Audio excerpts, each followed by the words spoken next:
It does look like we have that pick. It is in, and another Ohio State player off the board here in round number 1. Interior D lineman Tyleik Williams from Ohio State goes 28th overall to the Detroit Lions. So bolstering that defensive line in the interior, as we just heard the guys discussing, Joe, that was going to be a team priority for the Lions here in round number 1. Tyleik Williams, an anchor of that defensive front this past year for Ohio State en route to winning a national championship. What can he do now for the Lions in the National Football League? Well, get pressure up the middle, right, against the likes of Caleb Williams and some of the other quarterbacks like Jordan Love in the division, and help solidify the defensive front. Did have five and a half sacks over his career. He's big, 6'3", 6'4", about 334 pounds, very quick first step. He shoots the gap very well. You could see it on tape right there. He's a dominant run stuffer, and that's what you want if you're the Detroit Lions.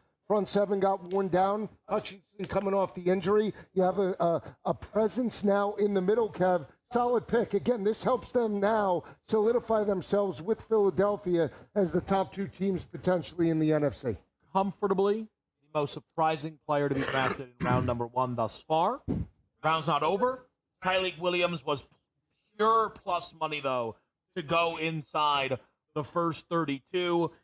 Plenty of guys in front of him, including his own teammate, offensive tackle Josh Simmons.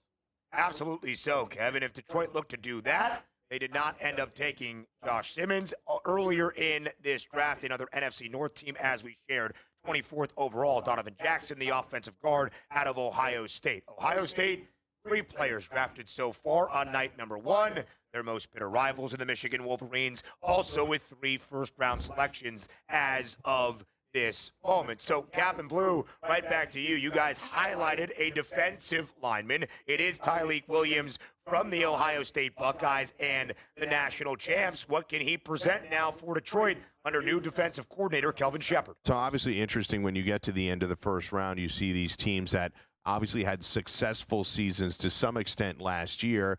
They're just trying to bolster and probably are more need-focused than some of the teams earlier in the draft who are taking some swings on impact players. The Lions already have impact players. Jahmyr Gibbs, Amon-Ra St. Brown, Aiden Hutchinson, just to name a few. Tyleik Williams now comes in and tries to stabilize some of the areas of the defense that were soft due to injury last year. Mike, okay, on that point you just made about soft due to injury, Mike, they're really light at D tackle. Lee McNeil, their start nose tackle, suffered a torn ACL.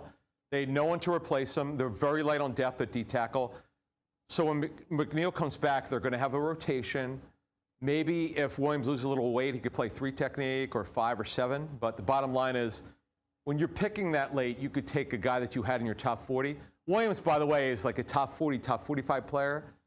Some people are going to say maybe this is a little bit early, but the bottom line is this is a good, productive football player from a great program for a team who needed help on their defensive front. And going into a good program in Detroit, obviously the Lions will try to get healthy this offseason and utilize Williams in a unique way. He'll be playing for a new defensive coordinator. Aaron Glenn, now the head coach of the Jets. Kelvin Shepard, promoted from within, is the Lions' new defensive coordinator.